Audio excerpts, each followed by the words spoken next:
पश्चात पहिलाको नेतृत्वमा चुनाव भयो र नेपाली काङ्ग्रेस त्यो जङ्गल ल्याएको माओवादीभन्दा आधीभन्दा पनि बढी स्थानले पछि पर्न गयो। यसको कारण के हो त? र अबको दिनमा काङ्ग्रेस कुन नारा लिएर जाँदैछ निर्वाचनमा?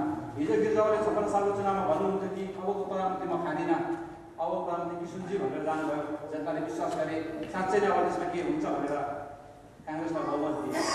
आफ्नो बहुमतलाई काङ्ग्रेसले गुमाउन गयो। किन गयो गुमाउन?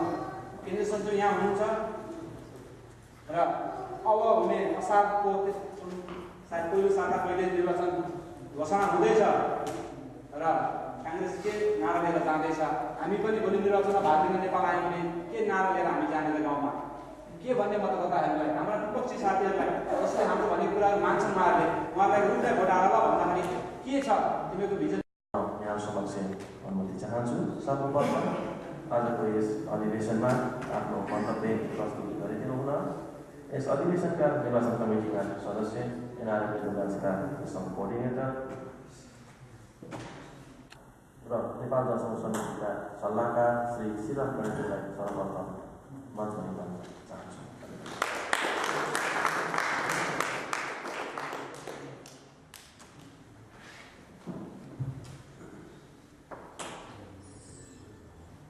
धन्यवाद श्रीमती। मैले एक्सपेक्ट गरेका थिइनँ आज थ्याङ्क यू। यस तेस्रो अधिवेशन कार्यक्रमका सभापति महोदय, नेपाली काङ्ग्रेसका केन्द्रीय सदस्य तथा जनसम्पर्क समिति समन्वय विभागको आदरणीय डाक्टर अर्जुन शेरश्री, एनआरएम नगरका सभापति महोदय, एनआरएम नगरका संस्थापक अध्यक्षज्यू, एनएमएका अध्यक्षज्यू, आइसिसी सदस्यज्यू, छिमेकी मुलुकबाट पास भएका जनसम्पर्क समितिका अध्यक्षज्यू, युरोप समन्वय विभागका उपाध्यक्ष महोदय र चाहिँ यो एनडिएफका अध्यक्ष र विभिन्न संस्थाबाट पाल्नुभएका सम्पूर्ण प्रतिनिधिज्यूहरू, साथीहरू र यहाँ उपस्थित सम्पूर्ण मेरा प्यारा आजाद र प्रेमी साथीहरू सबैलाई मैले हृदयदेखि नै जय नेपालको ज्ञान अभिवादन गर्न चाहन्छु।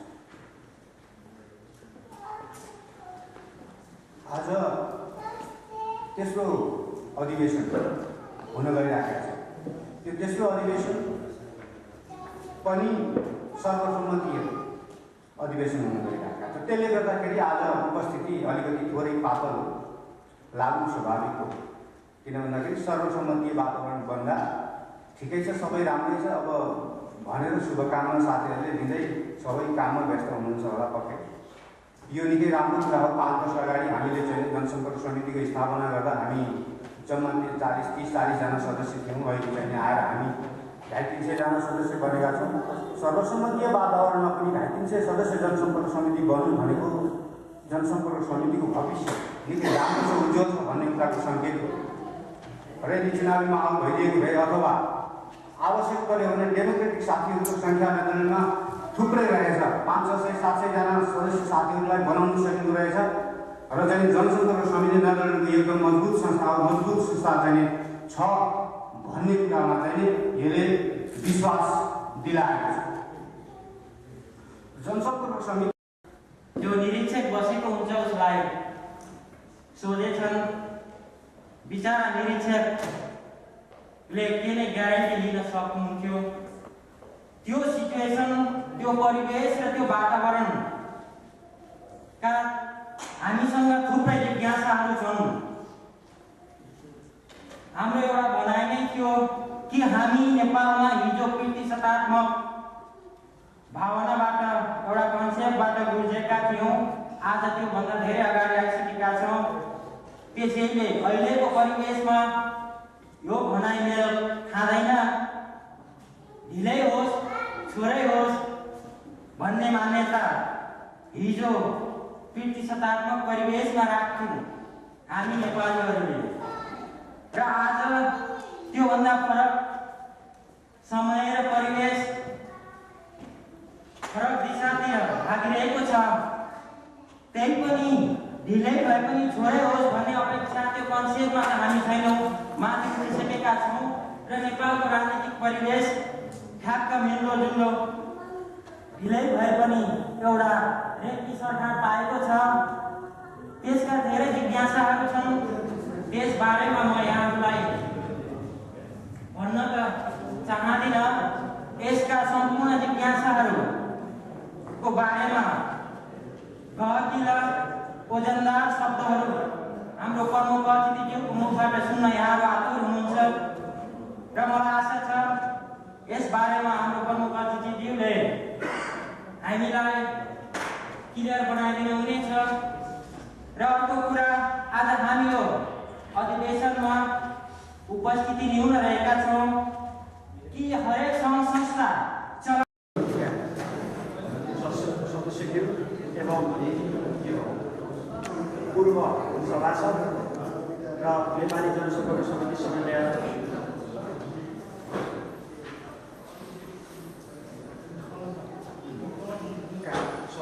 प्रमुख, बेल्जियमदेखि पाल्नुभएका साथीहरू र अन्य विभिन्न सङ्घ संस्थाबाट प्रतिनिधित्व गरी आउनुभएका मेरा प्रिय मित्रहरू, नमस्कार।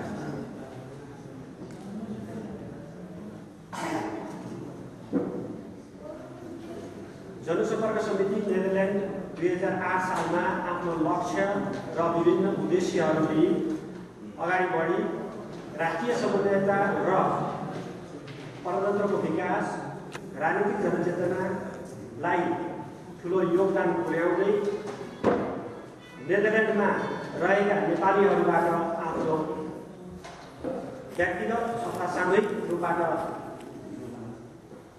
दिनुभएको जुन योगदान छ, त्यो योगदान म आफैले अनुभव गर्न पाउनमा म अति नै खुसी छु र आभारी पनि छु। निवर्तमान कार्य समितिले आफ्नो दक्षता र क्षमता बमोजिम यो सामाजिक क्षेत्रमा अथवा एउटा नेपाली काङ्ग्रेसको वैदेशिक भातृ सङ्गठनको तर्फबाट जुन आफूले नेदरल्यान्डमा रहेका नागरिक नेपाली नागरिकहरूप्रति ल्याउनु पर्ने जनचेतनाका साथै देशमा पनि विभिन्न प्रोजेक्टहरू लगी देशको विकासमा टेवा पुर्याइरहेको छ र मलाई लाग्छ यो जनसम्पर्क समितिले अवश्य पनि विभिन्न सङ्घ संस्थाहरूसँग समन्वय गरी देश र जनचेतना बढिरहेको छ। त्यस्तै गरी आर्थिक समृद्धिको लागि पनि नेपाल हाम्रो मुलुक अगाडि बढिरहेको छ। राजनीतिक अस्थिरता भइरहेको देशमा पनि हाम्रो देशको आर्थिक विकास 2-3% चाहिँ वृद्धि भइरहेको छ। व्यावसायिक रूपमा र नेपालीहरूको कटिबद्धताका कारणले गर्दाखेरि हाम्रो देश अगाडि बढ्ने एउटा देशको पर्सपेक्टिभ पनि चाहिँ भइरहेको छ। हाम्रो देश, हाम्रो मुलुक अहिले छिमेकी देश चाइना र इन्डियाको आर्थिक विकासको जुन गति हो त्यो गति अगाडि बढिरहेको चाहिँ अवस्थामा हाम्रो देशले त्यसबाट केही फाइदा अवश्य। संस्थापक अध्यक्ष एनआरएनका हाम्रो शशि पौडेलज्यू, प्रिय मित्र जनसम्पर्क समिति बेल्जियमका अध्यक्ष एवं यूरोप काङ्ग्रेसका महासचिव श्री गंगाधर गौतमज्यू र यहाँ उपस्थित सम्पूर्ण सङ्घ सङ्गठनका प्रतिनिधि क्रान्तिकारी साथीहरूलाई मेरो जय नेपालको क्रान्तिकारी आवाजले अभिनन्दन गर्न चाहन्छु। जय नेपाल। आदरणीय साथीहरू, यो जनसम्पर्क समिति तेस्रो अधिवेशनको पूर्ण सफलताको कामना गर्न चाहन्छु। र ठाकुरजीको नेतृत्वमा सौहार्दपूर्ण वातावरणमा जनसम्पर्क समितिले धेरै राम्रा कामहरू गरे। यहाँका साथीहरू असाध्यै सहयोगी हुनुहुँदो रहेछ। आफ्नो सङ्गठनको मात्र होइन, अरू सङ्गठनका साथीहरूसँग बडो सालपूर्वक सौहार्दपूर्ण वातावरणमा उहाँले आफ्नो अहिलेसम्म कार्यक्रम सम्पन्न गर्दै हुनुहुन्छ। नेपालको संविधान सभाको निर्वाचनपछि संविधान सभाबाट संविधान निर्माण गर्ने जुन एउटा म्यान्डेट लिएर भनेको 601 जनाको संविधान सभाका सभासदहरूको भङ्ग भइसकेपछि यो बीचको अवस्थामा जुन नेपालको राजनीतिक अन्यतालाई नेपालका राजनीतिक दलहरूले जतिसुकै चलाकीपूर्ण रूपमा भने पनि जुन निर्णयले राजनीतिक दलहरूले गरेका छन् त्यो निर्णयले नेपालको लोकतन्त्र, नेपालको प्रजातन्त्र र नेपालको लोकतान्त्रिक आन्दोलनलाई कहीँ न कहीँ कतै केही रूपमा क्षति पुर्याएको महसुस हामीले गरेका छौँ। सायद यस कुरालाई नेपाली काङ्ग्रेसका सभापति, नेपाली काङ्ग्रेसका वरिष्ठ नेताहरूले बाध्यात्मक रूपमा हामीहरूले स्वीकारेको कुरा मिडियाबाट दिए तापनि नेपाली काङ्ग्रेस मात्रै त्यस्तो एउटा पार्टी हो जसले 1997 सालदेखि 2007, 2036, 42 र 2046 र 2062-63 सम्मको आन्दोलनदेखि गणतन्त्रसम्म पुग्ने अवस्थासम्म नेपाली काङ्ग्रेसले मात्रै कुनै एक दिन त्यो दिन छैन जसले लोकतन्त्रको विरुद्धमा लोकतन्त्र र शक्ति पृथकीकरणको कार्यपालिका र न्यायपालिकाको अधिकार एउटै व्यक्तिको हातमा सुम्पिने कुरामा अहिलेसम्म समर्पण र सम्झौता गरेको थिएन। मलाई लाग्छ यो एकपटकको लागि नेपाली काङ्ग्रेसले आफैले आफैमाथि धोकाको महसुस अवश्य गरेको छ। त्यो बाध्यता र व्यवस्थाको बारेमा केन्द्रीय नेताले हामीलाई अवश्य पनि भन्नुहुनेछ। बेल्जियममा हिजो उहाँले यस विषयमा धेरै कुरा पोखिसक्नु भएको छ। निदरल्यान्डका साथीहरूलाई पनि चित्त बुझाउनु हुनेछ। तर त्यति भन्दा भन्दै पनि म उहाँलाई के आग्रह गर्न चाहन्छु भने सिङ्गो नेपाली काङ्ग्रेसलाई डायस्पोराको तर्फबाट के हामीले आग्रह गर्नुपर्दछ भने नेपाली काङ्ग्रेस मात्रै त्यो एउटा सबल र सक्षम पार्टी हो जसले नेपालका सम्पूर्ण नेपालीहरू, चाहे पूर्व मेची, पश्चिम महाकालीको होस्, चाहे काँकरभित्रदेखि सोनुको मान्छे होस्, चाहे छेत्री होस्, चाहे ब्राह्मण होस्, चाहे दलित होस्, चाहे लिम्बू होस्, चाहे राई होस्, हरेक जात जाति, हरेक भाषाभाषी, हरेक लिङ्ग र हरेक भेषका व्यक्ति नागरिकहरूको लागि समान अधिकारको लागि लड्ने पार्टी नेपाली काङ्ग्रेस आफ्ना एजेन्डाहरू र आफ्ना उद्घोषहरू, आफ्ना नाराहरूलाई नेपाली जनताको अगाडि सशक्त रूपमा लान नसकेको अवस्था छ। यस अवस्थामा हामी डायस्पोराको तर्फबाट नेपाली काङ्ग्रेसलाई पुर्याउनुपर्ने सहयोगको बारेमा पनि जनसम्पर्क समिति समन्वय विभाग स्पष्ट हुनुपर्दछ। हामीहरूले नेपाली काङ्ग्रेससँग केही मागिरहेका छैनौँ। हामी चाहन्छौँ डायस्पोरामा रहेर पनि नेपाली काङ्ग्रेसलाई केही सहयोग गर्न चाहन्छौँ। आर्थिक रूपमा, नैतिक रूपमा यदि नेपाली काङ्ग्रेसले आवश्यक ठान्यो भने नेपाली काङ्ग्रेसले यदि हामीलाई कुनै आन्दोलनको रूपमा डायस्पोराका नेपालीहरूलाई बोलाउँछ भने हामी चाहे चुनावी मैदानको लागि होस्, चाहे चुनाव प्रचारको लागि होस्, चाहे पार्टीको आर्थिक क्षेत्रको विकासको लागि होस्, हरेक क्षेत्रमा जनसम्पर्क समिति समन्वय विभागलाई मात्र नभएर सिङ्गो नेपाली काङ्ग्रेसले लिएका एजेन्डाहरूमा डायस्पोराका नेपालीहरू सहयोग गर्न तत्पर छन् भन्ने कुराको भनाइ म यहाँ राख्दै अन्तमा हाम्रो नेता अर्जुन प्रसाद जोशीज्यूको जुन एउटा 3 हप्ताको यो युरोप भ्रमण छ, यो युरोप भ्रमण सुखमय रहोस्, उहाँको यात्रा मङ्गलमय रहोस् र उहाँको यस आगमनले युरोपमा रहेका कुनै देश जस्तो बेल्जियममा पनि केही जनसम्पर्क समितिको बिचमा आपसी असमझदारीहरू छन्। त्यस्ता असमझदारीहरूलाई मिलाएर युरोपका सबै देशहरूको एउटा अधिवेशनको एकरूपता, जनसम्पर्क समितिका विधानहरूको एकरूपता र पार्टीको स्पष्ट रूपमा विधानमा जुन कुराहरू लेखिएका छन्, हामी 12औं अधिवेशनमा जनसम्पर्क समिति बेल्जियमको तर्फबाट र युरोपको तर्फबाट मैले संयुक्त रूपमा एउटा अवधारणा पत्र केन्द्रीय महाधिवेशनमा प्रस्तुत गरेको थिएँ। नेपाली जनसम्पर्क समितिहरूले महाधिवेशनमा प्रतिनिधित्व गर्न पाउने व्यवस्था त भएको छ, तर हामीहरूले मतदान गर्न पाउँछौँ, उम्मेदवार हुन पाउने अधिकार हामीहरूलाई त्यहाँबाट वञ्चित गरिएको छ। यस विषयमा पनि नेपाली जनसम्पर्क समिति समन्वय विभागले आउँदो महासमितिको बैठक चैत्र 26 गते नवलपरासीमा हुन गइरहेको छ। सो महासमितिबाट डायस्पोराका नेपालीहरूको सम्बोधन हुँदै जनसम्पर्क समितिका महासमिति सदस्य एवं महाधिवेशन प्रतिनिधिहरूले मतदानमा भाग लिन पाउने मात्र नभएर मताधिकार गर्ने व्यक्तिको उम्मेदवार दिने हकलाई नेपाली काङ्ग्रेसले कुण्ठित नगरोस्। साथै सङ्ख्याको हिसाबमा जुन 583 सदस्यताबाट मात्रै महाधिवेशन प्रतिनिधि र महासमिति सदस्य पाउने व्यवस्था छ, न्यूनतम रूपमा जनसम्पर्क समिति समन्वय विभागको उपस्थितिमा आधिकारिक मान्यता प्राप्त गरेका जनसम्पर्क समितिहरूले न्यूनतम 1 जना महासमिति सदस्यको पाउने व्यवस्था महासमितिको बेलाले यस कुरालाई महासमितिले अनुमोदन गर्नको लागि जनसम्पर्क समिति समन्वय विभागले उक्त महासमितिको बैठकमा एजेन्डाको रूपमा पेश गरोस् भन्ने कुरा म यस मञ्चबाट उहाँलाई आग्रह गर्दै मेरा 2 शब्द टुङ्गाउनुभन्दा पूर्व यस जनसम्पर्क समिति नेदरल्यान्डको यस हुन गइरहेको चाहिँ तेस्रो अधिवेशनको पूर्ण सफलताको कामना गर्दै जसरी विगत स्थापना कालदेखि जनसम्पर्क समिति नेदरल्यान्ड र जनसम्पर्क समिति बेल्जियमको बिचमा जुन समुद्र सम्बन्ध जुन एउटा 9 मासको सम्बन्ध रहेको छ आगामी बन्ने नेतृत्व आगामी बन्ने जनसम्पर्क समितिसँग पनि हाम्रो सम्बन्ध सधैँ नै यसरी गाह्रो गरेर जानेछ भन्ने विश्वास व्यक्त गर्दै नयाँ बन्ने कार्य समितिलाई अग्रिम हार्दिक बधाई एवं शुभकामना दिँदै सबैको व्यस्तता र यहाँको पाबन्दी र हामी पनि छिटै अब फर्किनु पर्ने भएको हुँदा सम्भवतः म कार्यक्रम पात्रसम्म बस्न नसक्ने कुराको जानकारी गराउँदै त्यसमा म तपाईँहरूको अगाडि क्षमा याचना गर्दै मेरा 2 शब्द हेर्नु गर्छु।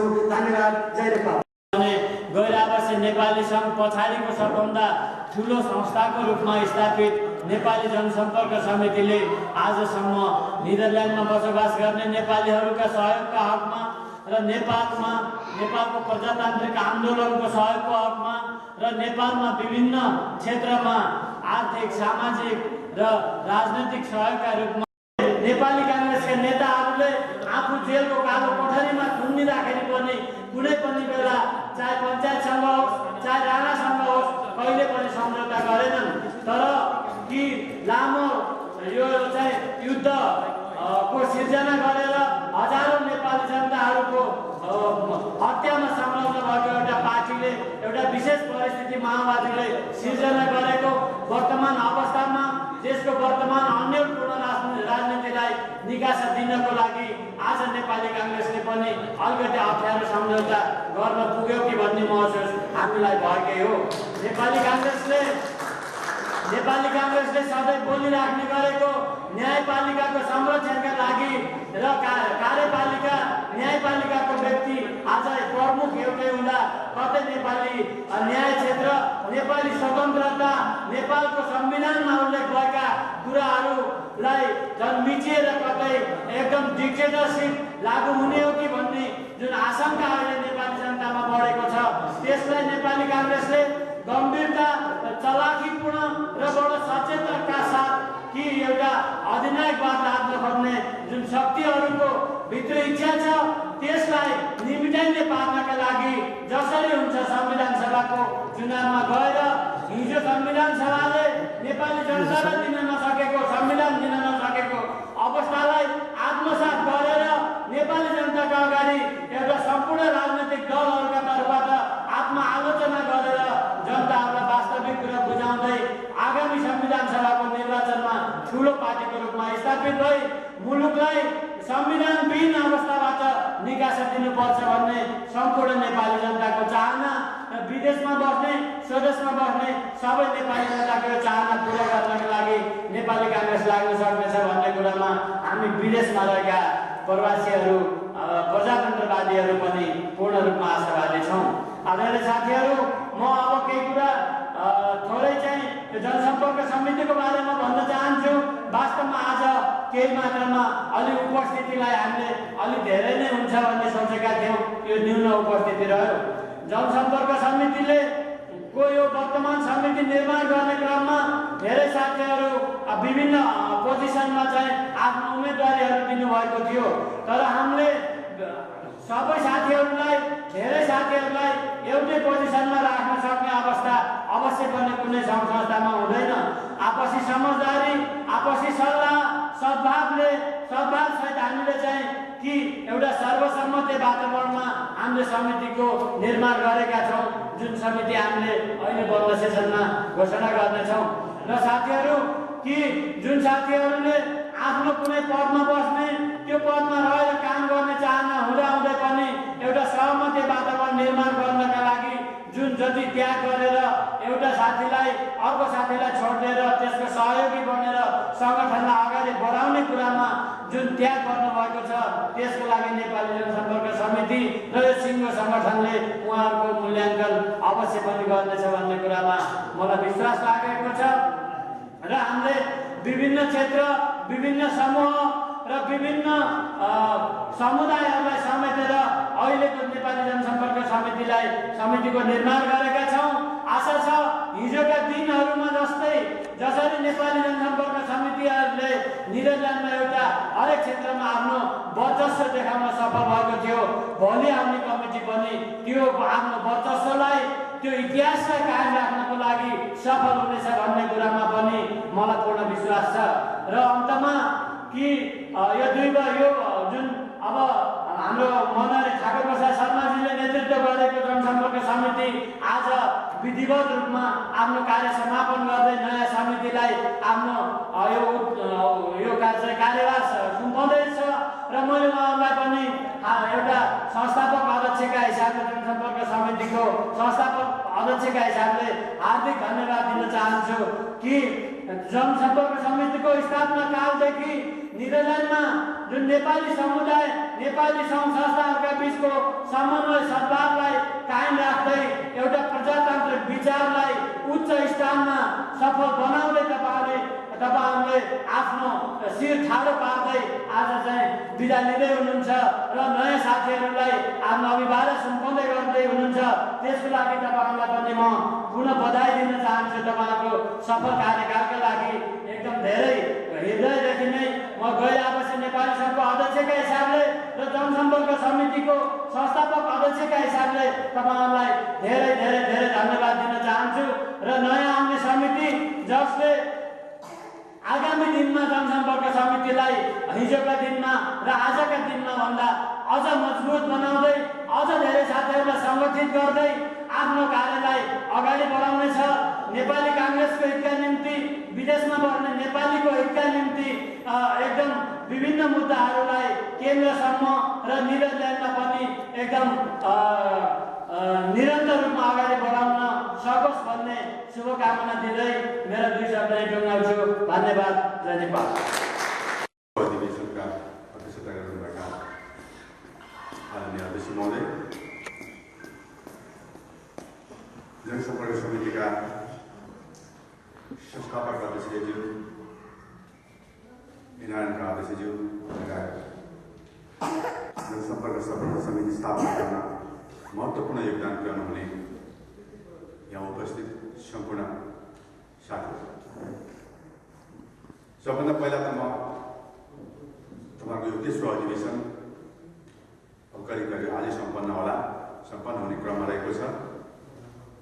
आज यो अवसरसम्म पुर्याउन भएकोमा तपाईँहरू सबैलाई म धन्यवाद र बधाई दिन चाहन्छु। र जनसम्पर्क समिति वास्तवमा हामीले सुरुमा यो गठन गर्ने क्रममा तपाईँहरूले स्थापना कालमा भूमिका खेल्नुभयो। संसारभरि नै तपाईँहरूलाई सम्झना होला कि नेपालमा कुनै न कुनै रूपमा काङ्ग्रेससँग आबद्ध भएर नेपालको लोकतान्त्रिक आन्दोलनमा सहभागी भएर आउनुभएका साथीहरूले नै काङ्ग्रेसले बोकेको लोकतान्त्रिक एजेन्डालाई संसारभरि विस्तार गर्नका लागि, त्यो एजेन्डालाई संसारमा बुझाउनका लागि तपाईँहरूले स्थापना गर्नुभएको थियो। सुरुमा यो पार्टीको कुनै आधिकारिक अङ्ग पनि थिएन र क्रमसँग समयको विकासको क्रमसँगै काङ्ग्रेसलाई पनि लाग्यो कि संसारभरि लाखौं सङ्ख्यामा छरेर गएका जो नेपालको लोकतान्त्रिक आन्दोलनमा र काङ्ग्रेसको समर्थन विस्तारमा महत्त्वपूर्ण भूमिका खेलेर रहनुभएका साथीहरूले स्थापना गर्नुभएको सङ्गठनलाई पार्टीको मूलधारसँग जोड्नुपर्छ भन्ने पार्टीलाई पनि लाग्यो र तपाईँहरूलाई पनि लाग्यो कि पार्टीमा रहेर नेपालकै सभा काम गर्न सकेपछि पार्टीसँग कुनै न कुनै आबद्धता आवश्यकता पर्छ भनेर तपाईँहरूले पनि माग गर्नुभयो र स्वाभाविक रूपमा त्यसको परिणामस्वरूप 12औं आदिपछि यो अहिले तपाईँहरूलाई थोरै म याद दिलाउँ, यो हाम्रो भातृ संस्था होइन, शुभेच्छुक संस्था पनि होइन, पार्टीकै एउटा अङ्ग हो। जसरी नेपालमा नेपाली काङ्ग्रेस केन्द्रीय कार्य समिति, जिल्ला कार्य समिति, क्षेत्रीय कार्य समिति, गाउँ नगर इलाका समिति भने जस्तै यो पनि जनसम्पर्क समिति हो। अब यसको स्ट्याटस भनेको पार्टीको आधिकारिक संस्था हो। त्यसैले तपाईँहरूले अब जुन योगदान पार्टीका लागि गरिरहेको थियो त्यो योगदानको कदर स्वरूप पार्टीले आधिकारिक रूपमा मान्यता प्रदान गरेको छ 12 वर्षपछि। र अलिकति तपाईँको जिम्मेवारीमा पनि हेरफेर भएको छ र जसरी यो सङ्गठनले विस्तार गर्दै गएको छ त्यसरी नै अहिले मैले बस्दा बस्दा यसो सम्झेँ यो हलाइमा मात्र होइन, नेदरल्यान्डमा मात्र होइन। म यो जनसम्पर्क समितिसँग मैले विभाग प्रमुख भइसकेपछि मैले संसारभरिको मेरो हाम्रो सङ्गठनलाई मैले हेरेँ। सम्भवतः अब यो विदेशमा रहेको नेपालीहरूको सबभन्दा ठुलो संस्था एनआरएन पछिको दोस्रो संस्थाको रूपमा अहिले नेपाली काङ्ग्रेसको जनसम्पर्क समिति स्थापित भएको छ।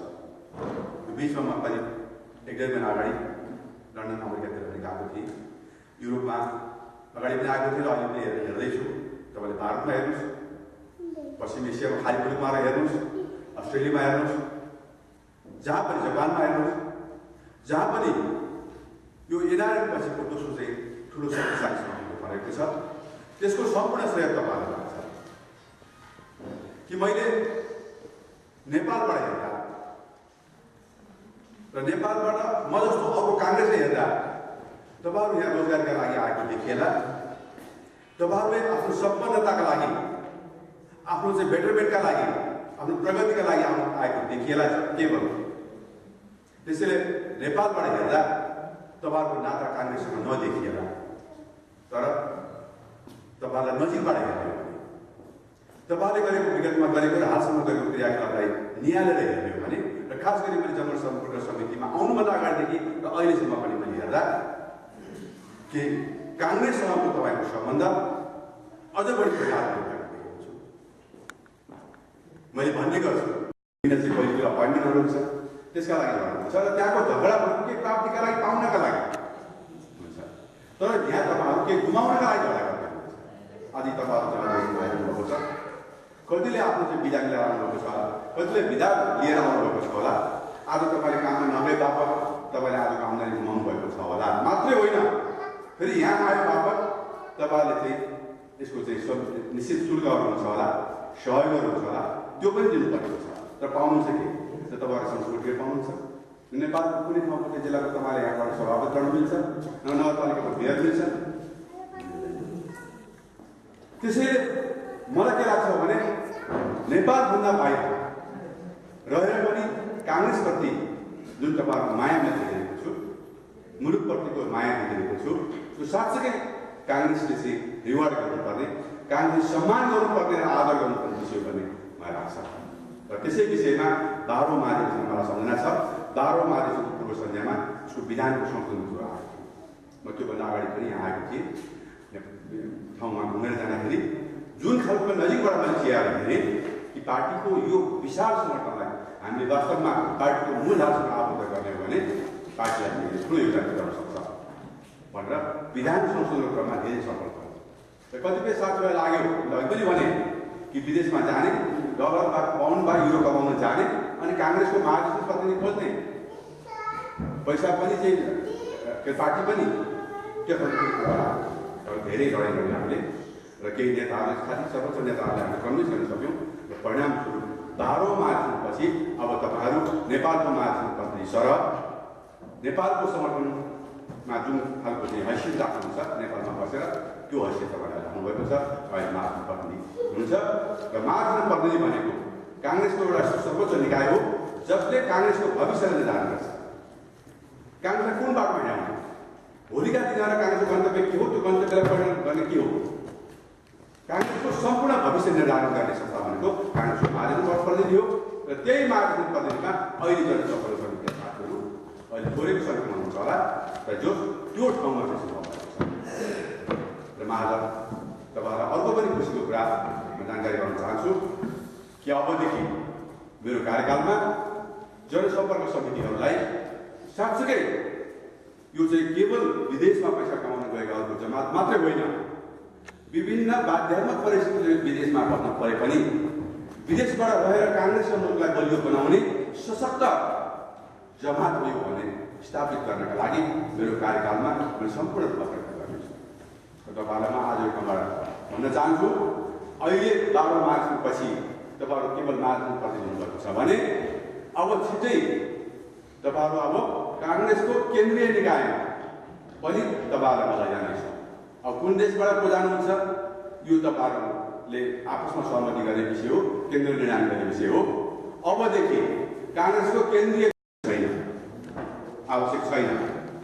काङ्ग्रेसको भविष्य निर्धारण गर्ने सर्वोच्च निकायमा तपाईँको प्रयत्न भएको छ। काङ्ग्रेसको केन्द्रीय विभागमा तपाईँहरूको कमिटमेन्ट गर्छु। आज यो ठाउँमा विभागीय प्रमुखको हैसियतले तपाईँहरूलाई धेरै विश्वास दिलाउँछु। अबदेखि तपाईँहरूको केन्द्रीय विभागमा पनि प्रयत्न हुनेछ। त्यहाँसम्म मेरो बन्द पाइयो। अब जहाँसम्म अघि चाहिँ गङ्गाजी जानुभयो, केन्द्रीय सदस्य पनि लड्ने विषय हो। त्यो काङ्ग्रेसको विधानमै परिवर्तन गर्नुपर्छ। अहिलेको विधानले यसलाई अनुमति दिँदैन। त्यसैले त्यो लबिङ तपाईँहरूले गर्नुहोस्, त्यो प्रयत्न तपाईँहरूले गर्नुहोस् र विभागीय प्रमुखहरूको हैसियतले मेरो पनि प्रयत्न हुन्छ। तर एउटा विभागीय प्रमुखको हैसियतले मात्रै हुँदैन, त्यहाँ करिब करिब त्यसै के अरे यो हाम्रो महासचिव प्रतिनिधि अहिले भनौँ अहिले चाहिँ त्यो महासमिति जो हुँदैछ 26 गतेदेखिबाट त्यो महासमितिले पनि तय गर्न सक्छ। त्यहाँ पनि तपाईँ प्रयत्न गर्न सक्नुहुन्छ। त्यसले अब काङ्ग्रेसको चाहिँ सङ्गठनको भोलिका दिनहरूमा मैले जुन रूपमा चाहिँ आशा राखेको छु, जो मेरो अठोट छ, त्यसका लागि तपाईँहरूको पनि सहयोग जरुरी छ। किनभने पार्टीलाई धेरै किसिमको सहयोग चाहिन्छ। तपाईँको साङ्गठनिक प्रतिबद्धताका सँगसँगै भौतिक उपस्थिति पनि आवश्यक पर्ला। कतिपय ठाउँमा चाहिँ आर्थिक चाहिँ सहयोगको पनि आवश्यक पर्ला। तपाईँहरूको चाहिँ यहाँ बस्दाखेरि नेपालमा बस्ने एकजना भोटरले भन्दा तपाईँहरू यहाँ बस्नेले आफ्नो गाउँमा टोलमा अब आउने चुनावमा यहीँबाट फोन गरेर सक्नुहुन्छ, बिदा बिदालाई जान सक्नुभयो, होइन भने यहीँबाट फोन गर्दाखेरि पनि केही गाउँको मान्छेले बसेको भन्दा तपाईँहरूको बढी प्रभाव पर्छ। त्यो तपाईँले महसुस गर्नुभएको छ, हामीले अझ बढी महसुस गरेका छौँ। त्यसैले त्यो सबै सहयोग तपाईँहरूको पार्टीले अपेक्षा गरेको छ। अरू धेरै सहयोगहरू तपाईँले गर्नुभएको छ। स्वाभाविक रूपमा त्यो सहयोगको अपेक्षा गर्ने पार्टी गरेको छ। त्यसैले आगामी दिनहरूमा यसलाई चाहिँ तपाईँहरूले पार्टीको एउटा महत्त्वपूर्ण निकाय को रूपमा स्थापित गर्नका लागि तपाईँहरूको चाहिँ सहयोग र भूमिकाको आवश्यक पर्छ र त्यो सहयोग र भूमिकालाई केन्द्रले दिनु जरुरी छ र विभागीय प्रमुखको हैसियतले त्यो समन्वयको भूमिका गर्ने दायित्व हो, त्यो म तपाईँलाई सुझाव दिन्छु। त्यसरी नै अर्को तपाईँको विषय छ, यो खास गरी जनसम्पर्क साथीहरूले विदेशमा काङ्ग्रेसका चाहिँ मुद्दाहरू के उठेका छन्। यहाँ काङ्ग्रेसका आगामी मुद्दाहरू के हुनुपर्ने र जनसम्पर्क समितिले आगामी कुन रूपमा चाहिँ गाइड गर्ने, कुन रूपमा चाहिँ अगाडि बढाउने भन्ने कुराहरू उठेका छन्। खास गरी अहिले मैले हेर्दाखेरि बढी चासोको विषय तपाईँको चाहिँ त्यो मुलुकको प्राविधिक भाषामा भन्नुपर्दाखेरि नागरिकताको निरन्तरता। एकपल्टको नेपाली अथवा जे भन्नुहुन्छ, तपाईँहरूले त्यो मुलुकको माटोसँगको सम्बन्धको निरन्तरता खोज्नुपर्ने छ। आज तपाईँहरू नेपाली जनसम्पर्क समिति भन्नुहुन्छ, जनसम्पर्क समिति मात्रै होइन, किनभने नेपालसँग नेपालीत्वसँग तपाईँको त्यो खालको आत्मीयता छ, त्यो खालको भावनात्मक सम्बन्ध छ, जसको निरन्तर तपाईँले खोज्नुपर्छ। त्यसैले म जनसम्पर्क साथीहरूलाई भन्न चाहन्छु कि काङ्ग्रेसको तर्फबाट सम्पूर्ण प्रयत्न हुनेछ। जो बेल्जियममा पनि कुरा भयो, लन्डनमा पनि कुरा भएको थियो, कहीँ कुरो भएको थियो, जहाँ पनि एनआरएले कार्यक्रम गरेको थियो, नेताहरू आउनुहुन्छ, मञ्चमा भाषण गर्नुहुन्छ, नागरिकताका विषयहरू हुन्छ, हामी गर्छौँ भनेर जान्नुहुन्छ, खै त के गर्नु पर्यो प्रश्न गर्नुहुन्छ। त्यसले एउटा कुरा के हो भने एउटा त नागरिकता जस्तो विषय भनेको काङ्ग्रेसले वा यहाँ आउने मुस्लिम मात्रै बोलेर हुने विषय होइन, यो संविधानमै संशोधन जरुरी छ। एउटा कुरा जरुरी छ। अर्को कुरो मुलुकको संविधान त प्रयास गर्यो भने मुलुक जहाँ अझैको छ सम्पूर्ण मुलुकलाई चलाउने संविधान त बनेको छैन भने संविधानै नबनेको अवस्थामा नेताहरूको कुरा भयो भन्ने कुराको पनि हामीले कसरी पुष्टि गर्न सक्छौँ? त्यो कुरा पनि तपाईँहरूले बुझाउनु पर्ने छ। संविधान बनेर विषय बोल्न लागेको हो भने नेताहरूले कसले कुरा गरेन भन्ने, संविधानै बनेको छैन भने त्यस विषय बोल्न लागेको छैन। त्यसले काङ्ग्रेसको केन्द्रीय सदस्य बैठकमा तपाईँलाई स्वागत गर्छु।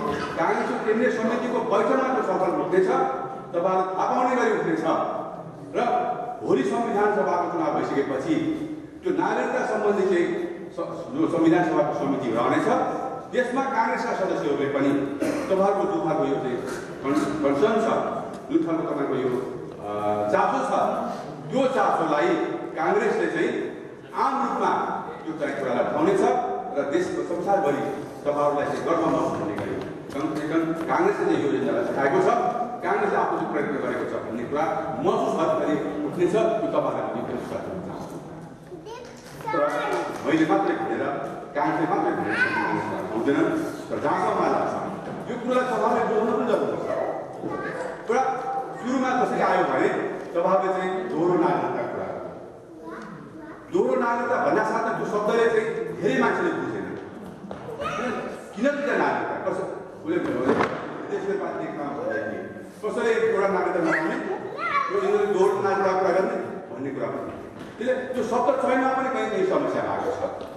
शब्द चयनले पनि तपाईँको समस्यालाई ढिलो भएको हो भने तपाईँलाई सुन्दा होला कति साथीहरू चाहिँ त्यो 2003को चाहिँ सायद होला कोही नेपालमा हो 3मा त्यति बेला चाहिँ हाम्रो सभापति सभापति पहिला सभापति प्राङ्गण हुनुहुन्थ्यो हामी पनि गएको संसदको सदस्य सरकै मसँग आक्रोश पनि व्यक्त गर्नुभयो। अमेरिकामा पनि दुई ठाउँमा पनि यिनीहरूको कार्यक्रम राख्दाखेरि त्यहाँ पनि कुराहरू दिएको छु बेलजियममा पनि कुराहरू दिएको छु। त मैले के भनेको छु भने अरू पार्टीसँगको यसलाई चाहिँ हामीले पनि बुझ्ने कुरामा नेपाली माटो सङ्घको सम्बन्ध जो छ उहाँको त्यो सम्बन्धको निरन्तरताका लागि हामी बुझ्दा के हुन्छ त्यो नाटक यसरी जाँदाखेरि पनि त्यो शब्दले अहिले कस्तो अवस्थामा लाग्छ। यो पनि मैले चाहिँ त्यहाँको एनआरएसँग चाहिँ साथीलाई छुट्टै भेटेर कुराहरू गरेँ केही पोजिटिभ कुराहरू दिएको छ निर्णय भएको छ त्यो सत्य हो। तर तपाईँहरूले ढुक्कका साथ भन्दा जनसम्पर्क समितिका साथीहरूले ढुक्कका साथ अरू पार्टीहरूसँग भन्नुहुन्छ कि तपाईँको पार्टी जुन पार्टीमा तपाईँ काम गर्नुभएको छ त्यो पार्टीले तपाईँहरूको नागरिकताका विषयमा जो चाहिँ बढ्ता चासो गरिएको छ त्यसका प्रति नेपाली प्रतिबद्ध छ र हामी त्यसलाई चाहिँ समग्र रूपमा सम्बोधन गर्न चाहन्छौँ। र अस्ति पनि कुरा उठेको छ कानुनमा व्यवस्था भएअनुसार गरिनेछ भनेको छ। कतिपय कुराहरू संविधानमा सबै कुराहरू लेखिँदैन। भोलि संविधान भन्दाखेरि कानुनले पनि व्यवस्था गर्न सक्छ होला एउटा चाहिँ भाषा र शब्द संविधान गरेर त्यस्ता कुरामा पनि हामी तपाईँहरूले कमिटमेन्ट गर्न चाहन्छौँ। दुईवटा कुरा। अर्को जनसम्पर्क समितिकै विषयमा कुरा गर्दाखेरि कि तपाईँहरूलाई म आग्रह गर्छु कि जनसम्पर्क समिति हामीले कसरी हेरेका छौँ भने अहिले यो विभागले एनआरएसँग पनि समन्वय गर्ने। त्यसैले जनसम्पर्क समिति मैले त सुने तपाईँहरूको चाहिँ यहाँ जनसम्पर्क समिति र एनआरएको चाहिँ राम्रो समन्वय पनि छ र धेरै साथीहरूले चाहिँ एनआरएलाई चाहिँ हाम्रो चाहिँ महत्त्वपूर्ण भूमिका हामीले चाहिँ स्थापित गरेको छ कि एनआरएनमा कतिपय ठाउँमा एनआरएनको चाहिँ जनसम्पर्क समितिको समन्वय नभएको अवस्था पनि छ। कतिपय ठाउँमा म लास्ट टाइम त्योभन्दा अगाडि अमेरिका जाँदाखेरि त्यही कुरा आएको र मैले हस्तक्षेप गरेर त्यहाँ चाहिँ जनसम्पर्क समितिले एनआरएमा हस्तक्षेप गर्ने यिनीहरूलाई जिताउनु भन्ने कुरा म कालेबुङ गएर भन्दाखेरि त्यहाँ चाहिँ त्यो समन्वय गरेको। त्यसैले मैले जनसम्पर्क समितिको त्यो अहिले अब निर्वाचित होला नयाँ कार्यकारी समिति होला कि संसारभरिले किनभने एनआरएम भनेको विदेशमा रहेका नेपालीहरूको सपना संगठन हो जसमा काङ्ग्रेसको चाहिँ उपस्थिति हामीले खोजिरहेका छौँ। त्यसको प्रयत्न तपाईँले पनि गर्नुभएको छ। त्यसका लागि जनसम्पर्क समितिको भूमिका एकदम चाहिँ महत्त्वपूर्ण छ। अहिले मलाई चाहिँ खुसी लागेको छ मैले युरोपको धेरै ठाउँमा माथि गरेको छु जहाँ चाहिँ जनसम्पर्क समितिको प्रभावमा अथवा काङ्ग्रेसको प्रभावमा एनआरएम रहेको छ। तपाईँलाई आग्रह गर्छु कि एनआरएनमा पनि एनआरएसँग समन्वय गरेर जनसम्पर्क समितिले प्रत्यक्ष त एनआरएम हाम्रो सङ्गठन होइन त्यो तपाईँको साझा सङ्गठन हो तर विदेशमा रहेको नेपाली एउटा सङ्गठन भएको कारणले गर्दाखेरि त्यो सङ्गठनमा काङ्ग्रेसको चाहिँ प्रभाव बढोस् त्यो तपाईँको चाहना हो। त्यसैले त्यो सङ्गठनमा पनि जनसम्पर्क समितिले आफ्नो प्रभाव बढाउनुपर्छ भन्ने चाहिँ म चाहिँ यहाँलाई चाहिँ सुझाव दिन चाहन्छु। साथमा 40-45 जनाको सदस्यता सहित साधारण सदस्यहरूसहित स्थापना भएर अहिले 2013मा 250 जनाभन्दा बढी साधारण सदस्यहरू बनाई नेदरल्यान्ड्सको दोस्रो ठुलो संस्था भएको कुरा यहाँ सबैलाई सर्वविदित नै छ। जनसम्पर्क समिति नेदरल्यान्ड्स स्थापना भएदेखि नेदरल्यान्ड्समा जनसम्पर्क समिति नेदरल्यान्ड्सले सामाजिक व्यक्तिगत तथा आफ्नो देश नेपालमा पनि सामाजिक र नेपाली काङ्ग्रेसलाई नजिकबाट सहयोग गर्दै आएको कुरा पनि यहाँलाई थाहा भएको कुरा।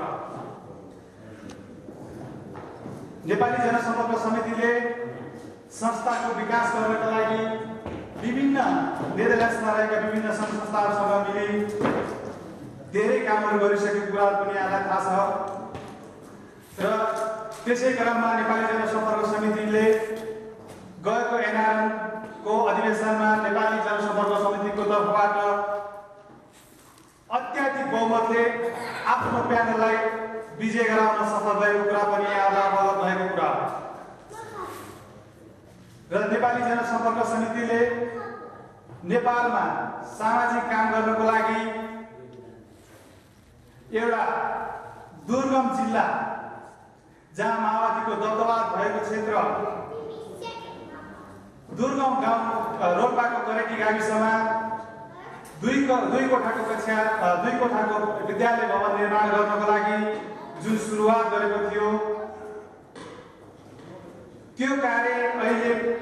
त्यो निर्माण कार्य अहिले 75% पुरा भइसकेको कुरा यहाँलाई म जानकारी गराउन चाहन्छु र सो विद्यालय निर्माणको लागि नेदरल्यान्ड स्थित सम्पूर्ण दाजुभाइ तथा दिदीबहिनीहरू सङ्घ संस्थाहरूबाट पाएको सहयोगको पनि म प्रशंसा गर्न चाहन्छु र नेपालको राजनीतिक परिस्थितिको बारेमा त आदरणीय प्रमुखज्यूले सबै कुरा बताइसक्नु र पहिलेको वक्ताहरूले पनि बताइसक्नु त्यो बारेमा म धेरै बोल्न चाहन्न म के मात्रै केन्द्रीय सदस्यज्यू प्रमुखज्यूलाई अनुरोध गर्न चाहन्छु भने हामीले विदेशमा जनसम्पर्क समिति केका लागि स्थापना गरेका हौँ अधिवेशन गर्ने र केन्द्रबाट पाल्नु भएका नेताहरूको स्वागत गर्नका लागि मात्रै हामीले जनसम्पर्क समिति स्थापना गरेका हौँ या जनसम्पर्क समितिले देश र सिङ्गो नेपाली काङ्ग्रेसलाई आर्थिक भौतिक नैतिक कुनै किसिमको सहयोग गर्न सक्ने धारणा पनि नेपाली काङ्ग्रेससँग छैन र यी कुराहरू जस्तै नेपालमा निर्वाचनको कुराहरू आएको छ नेपाली काङ्ग्रेसले गाउँमा भोट माग्न कुन कस्ता खालका एजेन्डाहरू लिएर जाँदैछ भन्ने कुराको चर्चा अघि नै भइसक्यो त्यस्तै जनसम्पर्क समितिले पनि जनसम्पर्क समिति स्थापना भएर जनसम्पर्क समितिले गर्नुपर्ने जनसम्पर्क समितिका एजेन्डाहरू के हुन्छ सिर्फ अधिवेशन मात्रै गर्ने हो या जनसम्पर्क समितिले अरू पनि केही गर्नुपर्छ यो कुराको पनि विभाग प्रमुखले प्रश्न पारिदिनु हुनेछ भन्ने मेरो अनुरोध छ र महाधिवेशन प्रतिनिधिको कुरा छ अघिले पनि पूर्व वक्ता गङ्गाधर गौतमले भनिसक्नुभयो जहाँ विविध रूपमा जनसम्पर्क समितिले अधिवेशन गरेर संस्था अगाडि बढाएको छ त्यो जनसम्पर्क समितिले कम्तीमा पनि एकजनाले प्रतिनिधि महाधिवेशन प्रतिनिधि भएर भाग लिन पाउनुपर्छ भन्ने मेरो आग्रह पनि गर्न चाहन्छु यो कुरालाई केन्द्रीय कमिटीको बैठकमा केन्द्रबाट नेपाली गर्नुहुनेछ भन्ने मैले विश्वास लिएको छु र साथीहरू म समय धेरै लिन चाहन्न मेरो यो 2 वर्षको कार्यकालमा मलाई प्रत्यक्ष अप्रत्यक्ष सहयोग गर्नुहुने सम्पूर्ण कार्य समितिका साथीहरू विभिन्न सङ्घ संस्थाका प्रमुखहरू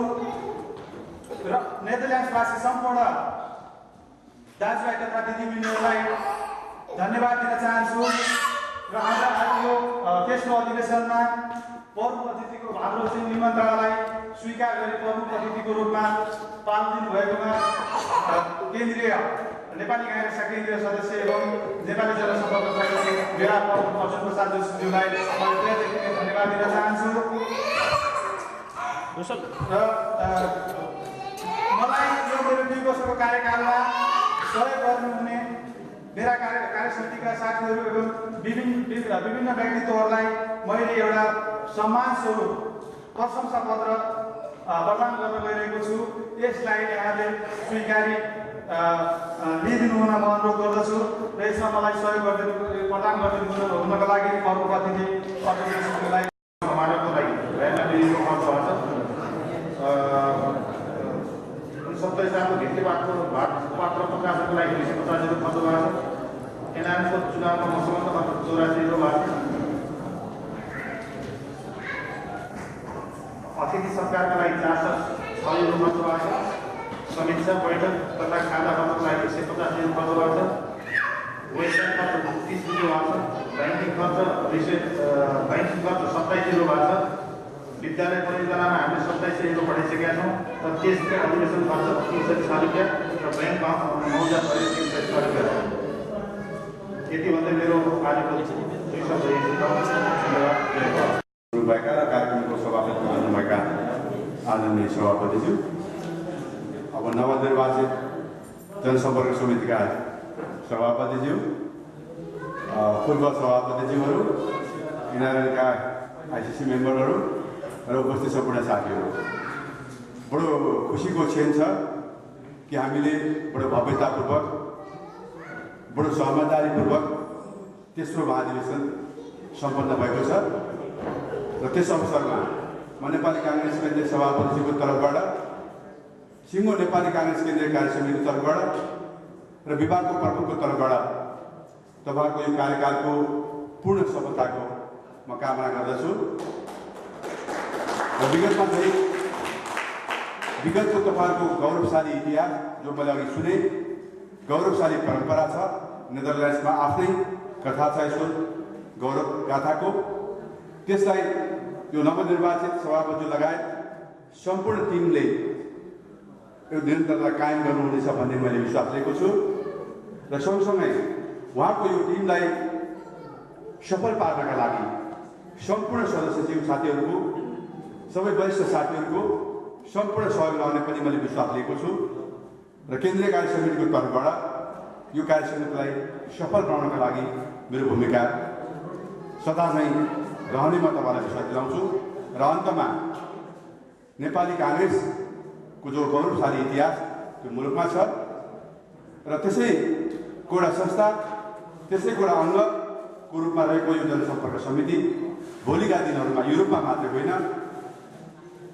हाम्रो करिब 40 देशमा यो जनसम्पर्क समिति रहेको छ त्यो एउटा नमुनाको रूपमा रहनेछ र काङ्ग्रेसको इतिहासलाई गौरवशाली बनाउनुहुनेछ भन्ने विश्वास रहँदै पुनः एकपटक सम्पूर्ण यो अधिवेशन सम्पन्न गर्नका लागि सहयोग गर्नुहुने सबै साथीहरूलाई धन्यवाद दिँदै र यो नवनिर्वाचित कार्य समितिको पूर्ण सफलताको कामना गर्दै मेरा पनि अन्त्य गर्छु। धन्यवाद। निर्वाचनमा नेपाली जनसम्पर्क समितिका अध्यक्षज्यूहरू, विभिन्न सङ्घ संस्थाका अध्यक्ष तथा प्रतिनिधिज्यूहरू र उपस्थित सम्पूर्ण जनसम्पर्क प्रेमी साथीहरू, आज नेपाली जनसम्पर्क समिति नेदरल्यान्ड्सको तेस्रो अधिवेशन पश्चात हामीले एउटा नयाँ कमिटी पाएका छौँ। यहाँहरू सबैको सल्लाह सुझाव र सहमति बेगर हामी कदापि अगाडि बढ्ने छैनौँ। म यही मञ्चबाट के प्रकट गर्न चाहन्छु भने नेपाली जनसम्पर्क समिति नेदरल्यान्ड्स आगामी दिनहरूमा नेदरल्यान्ड स्थित रहेका सम्पूर्ण सङ्घ संस्थाहरूसँग समन्वय गरेर हातेमालो गरेर साथै नेपाली काङ्ग्रेससँग सदैव सम्पर्कमा रहेर आफ्ना एजेन्डाहरू उहाँ समक्ष प्रस्तुत गरेर तथा साथै केन्द्रबाट प्राप्त आदेशहरू केन्द्रबाट प्राप्त सल्लाह सुझावलाई सदैव मनोनयन गर्न जनसम्पर्क समिति नेदरल्यान्ड्स सदैव तयार छ। यदि कुनै कारणवश हामीले काम गर्ने सिलसिलामा हामीले पुराना कमजोरीलाई सच्याउँदै नयाँ परियोजना नयाँ कुराहरूमा अगाडि बढ्ने क्रममा कुनै समयमा अथवा कुनै ठाउँमा गल्ती हुन गएमा यहाँहरूलाई यो मञ्चबाट म के आग्रह गर्न चाहन्छु भने हाम्रो कमिटीलाई यहाँहरूले सदैव खबरदारी गर्न विनम्र अनुरोध गर्दछु। हामीलाई त्यो बाटोको सल्लाह दिन विनम्र अनुरोध गर्दछु भन्दै यस तेस्रो अधिवेशन सम्पन्न गर्नको लागि यो समिति निर्माण गर्नको लागि आफ्नो क्षेत्रबाट आफ्नो समय दिएर विभिन्न सल्लाह र सुझाव दिएर आज यो निर्विरोध निर्वाचन कमिटी तयार गर्नको निम्ति विभिन्न सहयोग र महत्त्वपूर्ण योगदान दिनुहुने सम्पूर्ण अग्रज दाजुहरू, सम्पूर्ण प्रजातन्त्र प्रेमी साथीहरूलाई फेरि पनि विशेष धन्यवाद दिन चाहन्छु र अन्तमा यहाँहरूलाई के विनम्र अनुरोध गर्न चाहन्छु भने अब नेपालमा हाम्रो आँगनको छेउमै नयाँ वर्षको आगमन हुँदैछ। म यहाँलाई अग्रिम शुभकामना के दिन चाहन्छु भने पक्कै पनि नयाँ वर्ष 2070 सालले नेपाली तथा नेपाली काङ्ग्रेसलाई उत्तर प्रगतिको बाटोमा डोर्याउनेछ र पक्कै डोर्याओस् भन्ने शुभकामना दिँदै यहाँहरूलाई अग्रिम शुभकामना 2070 को दिँदै यहाँहरूलाई बिदा हुन्छु। जय नेपाल। नेपाली जनसम्पर्क समितिका अध्यक्षज्यू, कार्य समितिका पदाधिकारी साथीहरू एवं सदस्यहरू तथा उपस्थित सम्पूर्ण राजनैतिक दाजुभाइहरू, यस नेपाली जनसम्पर्क समिति नेदरल्यान्ड्सको तेस्रो अधिवेशनमा तेस्रो अधिवेशनलाई सफलता साथ सम्पन्न गर्नको लागि उपस्थित हुनुभएका सम्पूर्ण नेदरल्यान्डवासी दाजुभाइ दिदीबहिनीहरूलाई हृदयदेखि नै धन्यवाद दिँदै नेपाली जनसम्पर्क समिति नेदरल्यान्ड्सको तेस्रो अधिवेशनमा प्रमुख अतिथिको रूपमा पठाएको हाम्रो निमन्त्रणालाई स्वीकार गरेर पाल्नुभएका प्रमुख अतिथिज्यू, नेदरल्यान्ड जनसम्पर्क समिति नेदरल्यान्ड्सले यस अधिवेशनको निर्वाचन सफल पार्नका लागि नारायण प्रसाद आचार्यज्यूको निर्वाचन कमिटीले जुन सौहार्दपूर्ण वातावरणमा अधिवेशनलाई सफल पार्न सहयोग गर्यो, त्यसको लागि म स्पेसल्ली आदरणीय दाजु नारायण प्रसाद आचार्यज्यूलाई हार्दिक धन्यवाद दिन चाहन्छु र नवनिर्वाचित कार्य समितिले हिजोका दिनमा भन्दा अझै राम्रो, अझ सुस्त रूपमा नेपाली जनसम्पर्क समितिलाई अगाडि बढाउन सकोस्। विगतका दिन चाहिँ नेपाली जनसम्पर्क समितिले सामाजिक तथा अन्य कार्यहरूमा अझ तदारुकताका साथ अगाडि बढोस्, देश र पार्टीका लागि अझ धेरै योगदान दिन सकोस् भन्दै अबको यो कार्य समितिलाई म मेरो व्यक्तिगत तर्फबाट सदैव सहयोग, सल्लाह सुझाव दिने प्रतिबद्धता व्यक्त गर्दै आजको यस तेस्रो अधिवेशन समाप्त भएको घोषणा गर्दछु। धन्यवाद। जय